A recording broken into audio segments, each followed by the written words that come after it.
नमस्कार दोस्तों, मैं हूं ममता तिवारी और आप सभी का स्वागत करती हूं मेरे चैनल ममता वेज में। कैसे हैं आप सब? तो चलिए आज हम बृहस्पतिवार व्रत कथा सुन लेते हैं जो हमें व्रत में पढ़नी चाहिए। अगर आप बृहस्पतिवार का व्रत कर रहे हैं तो बिना कथा सुने हमारा पूजा और व्रत और उपवास संपूर्ण नहीं होता। तो बृहस्पतिवार के दिन हमें कथा अवश्य सुननी चाहिए। तो चलिए शुरू करते हैं।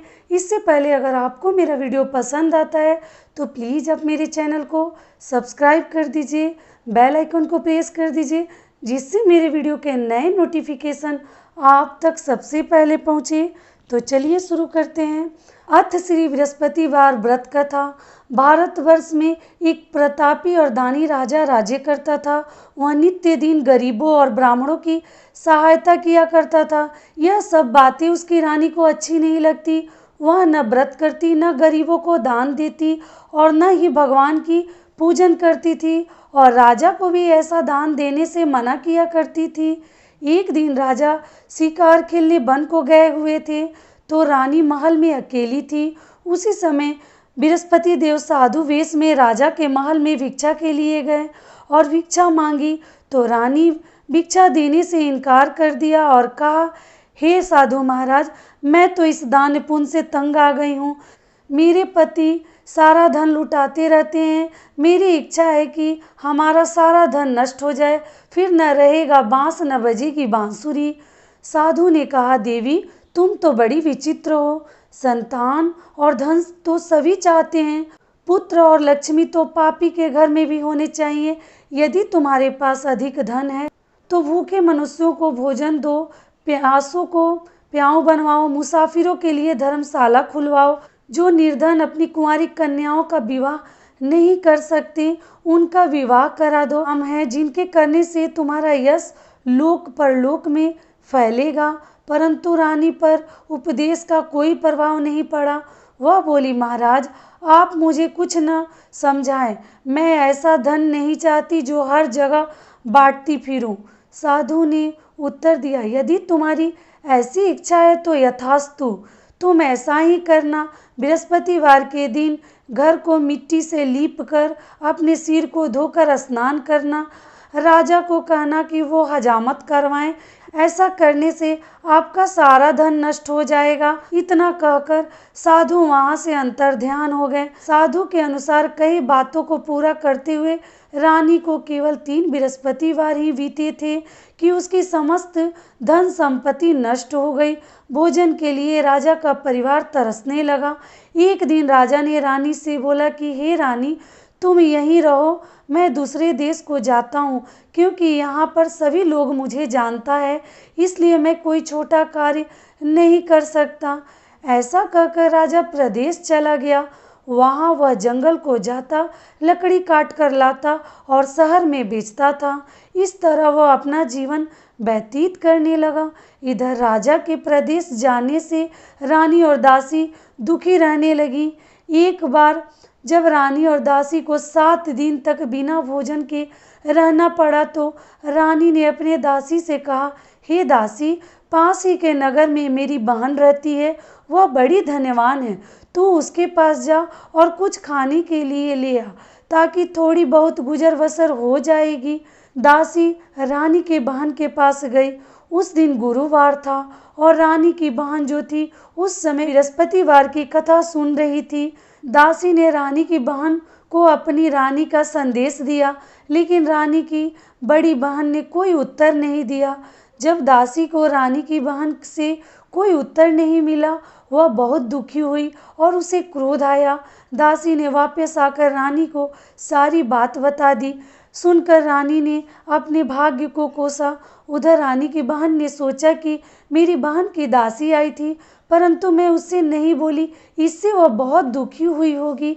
कथा सुनकर और पूजन समाप्त करके वह अपनी बहन के घर आई और कहने लगी, हे बहन, मैं बृहस्पतिवार का व्रत कर रही थी। तुम्हारी दासी मेरे घर आई थी, परंतु जब तक कथा होती है तब तक न उठते हैं न बोलते हैं, इसलिए मैं नहीं बोली। कहो दासी क्यों आई थी? रानी बोली, बहन तुमसे क्या छिपाऊं, हमारे घर में खाने तक का भी अनाज नहीं था। ऐसा कहते कहते रानी की आंखों में आंसू भर आई। उसने दासी समेत पिछले 7 दिनों से भूखे रहने तक की बातें अपनी बहन को विस्तार पूर्वक सुना दी। रानी की बहन बोली, देखो बहन, भगवान बृहस्पति देव सबकी मनोकामना को पूर्ण करते हैं। देखो शायद तुम्हारे घर में अनाज रखा हो।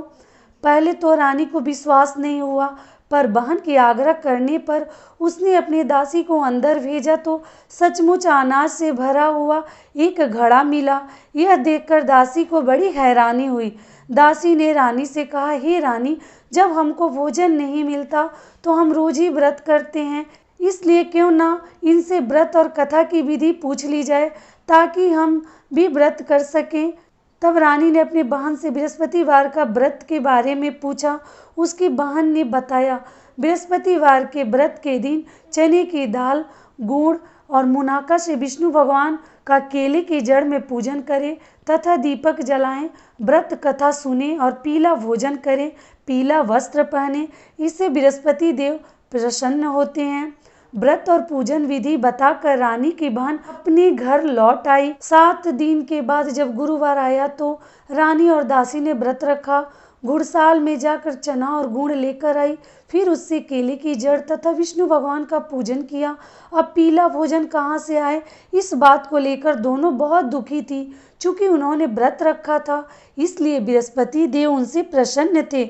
इसलिए वे एक साधारण व्यक्ति का रूप धारण कर 2 थालों में सुंदर पीला भोजन दासी को दे गए।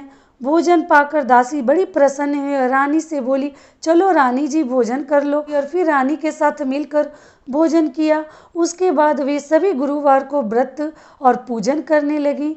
बृहस्पति भगवान की कृपा से उनके पास फिर से धन और संपत्ति आ गई, परंतु रानी फिर से पहले की तरह आलस करने लगी।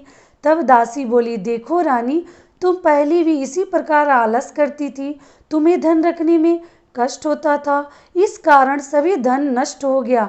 अब जब भगवान बृहस्पति देव की कृपा से धन मिला है तो फिर तुम्हें आलस होता है। रानी को समझाते हुए दासी कहती है कि बड़ी मुसीबतों के बाद हमने यह धन पाया है, इसलिए हमें दान पुण्य करना चाहिए, भूखे मनुष्यों को भोजन कराना चाहिए और शुभ कार्यों में खर्च करना चाहिए, जिससे तुम्हारे कुल का यश बढ़ेगा, स्वर्ग की प्राप्ति होगी और पितृ भी प्रसन्न होंगे।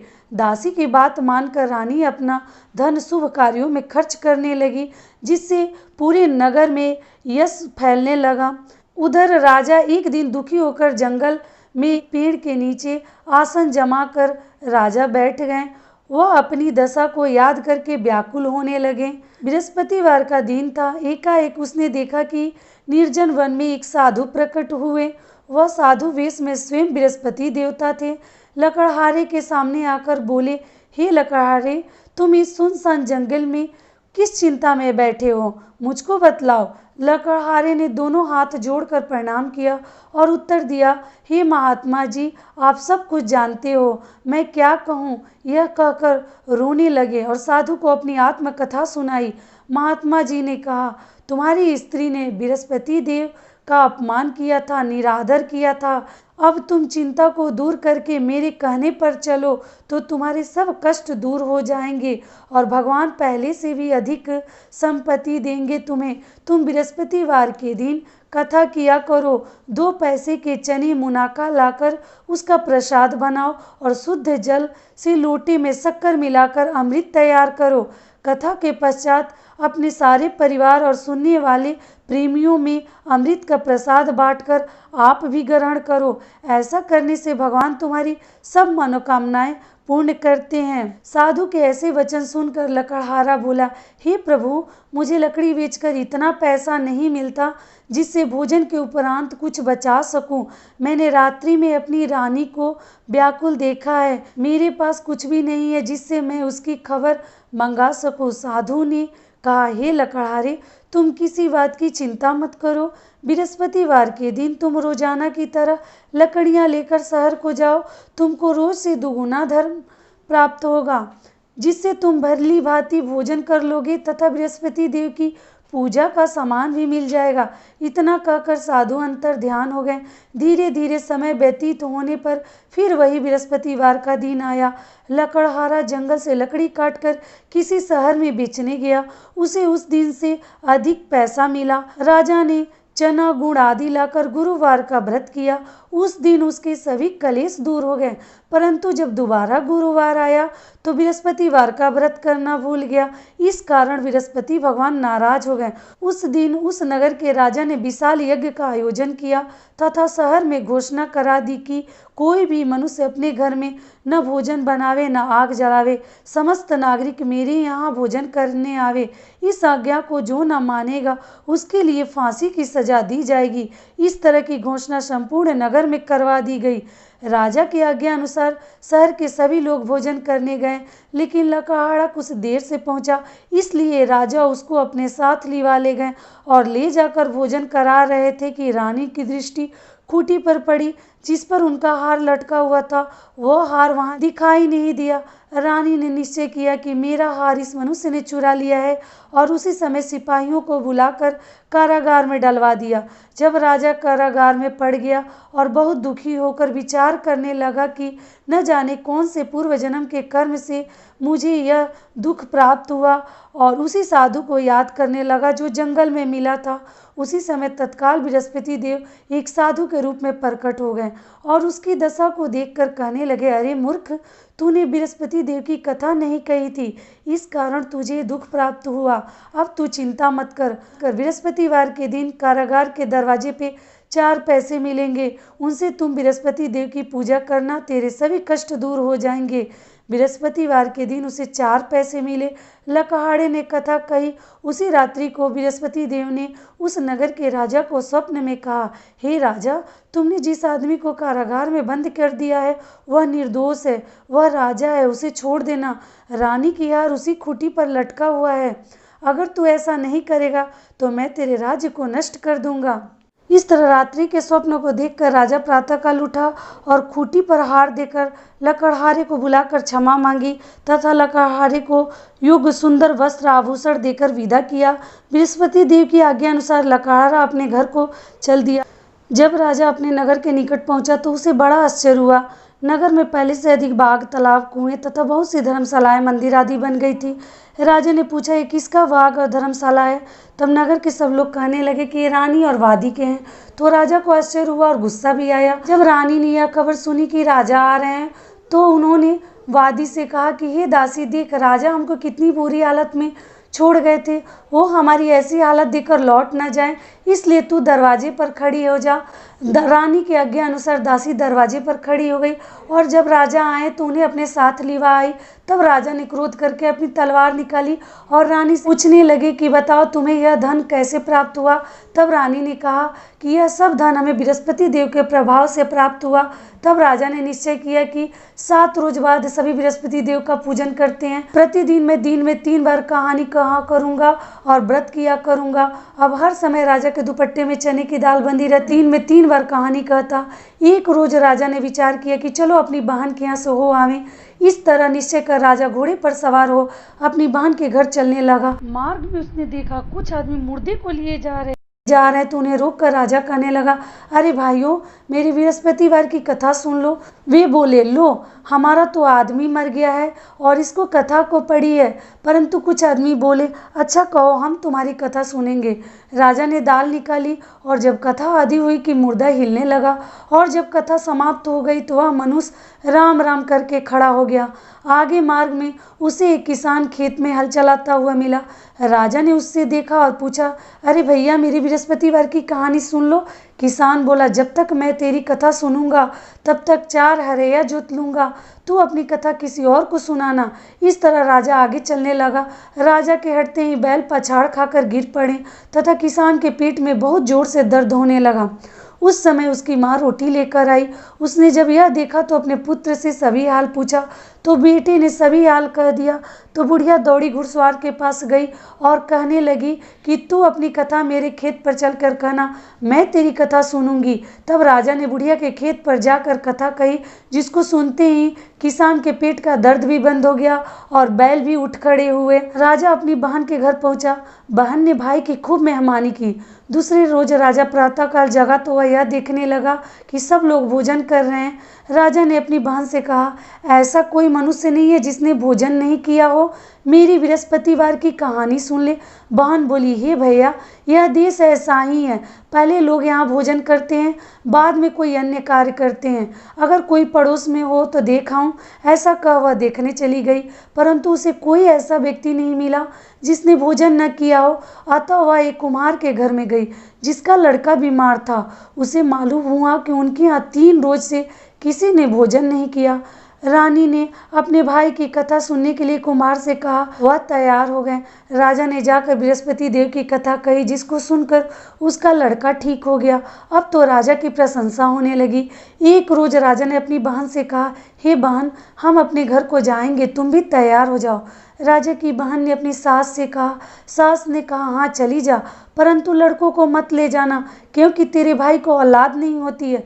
बहन ने अपने भाई से कहा, हे भैया, मैं तो चलूंगी, पर कोई बालक नहीं जाएगा।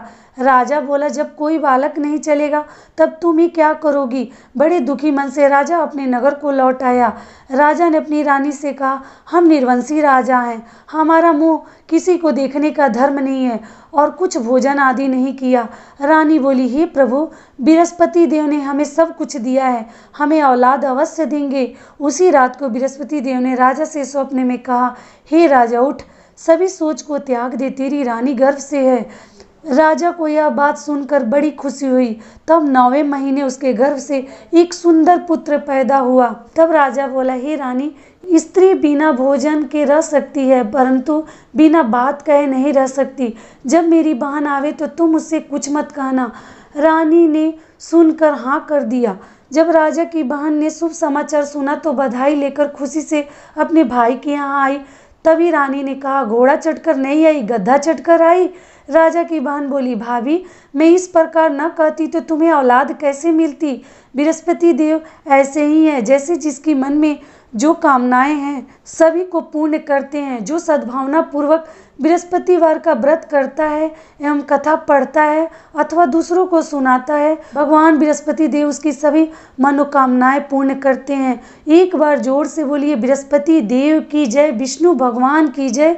और फिर सभी को आरती करनी चाहिए। और दूसरी कथा मैं दूसरी वीडियो में आपको जरूर दूंगी, तो दूसरी कथा भी सुनना बिल्कुल ना भूलें। तो यहीं तक कथा हमारा वीडियो, फिर मिलती हूँ एक नए वीडियो में। तब तक के लिए नमस्कार।